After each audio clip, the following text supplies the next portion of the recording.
In April, energy bills are set to rise for the third time in less than a year, and people across Scotland are worried about those bills. And at the same time, energy companies are raking in vast profits at the expense of people and the planet.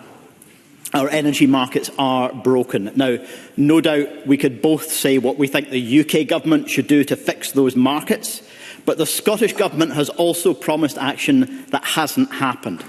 My last question to the First Minister was nearly 3 months ago, and I asked him about his promise of a new law to end our reliance on gas for home heating, which is vital to tackling the climate emergency and cutting people's bills too. It was already overdue, without explanation, back in December. Now here we are in March, there's still no legislation and no explanation. Where is it? First Minister. President Officer, the Government is considering all of the issues raised in the consultation on heat in buildings. We will respond as soon as we can. I confirmed to Parliament that the tackling of the climate emergency is one of my key priorities. It's one of the 4 priorities of the Government, and heating our homes and workplaces causes around 20% of our emissions, and we cannot achieve net zero without ending our use of gas boilers. Patrick Harvey. Well, the Government was already considering the consultation a year ago, and the real concern is that they've been spending that time watering it down. That's the fear that I have and that I think the green heat industry has.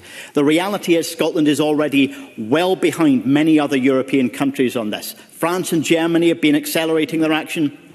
Scandinavian countries are decades ahead of us, and the only way to catch up and to give Scottish households the benefit of affordable, reliable heat and cutting the pollution that's destroying our environment is for the Government to act decisively and show leadership. But just as they've slowed down on other green measures by hiking rail fares and watering down rent controls, progress on clean heat has been stalled. Will the First Minister commit now to get this overdue legislation published this month to get the clarity and leadership that's been lacking? First Minister.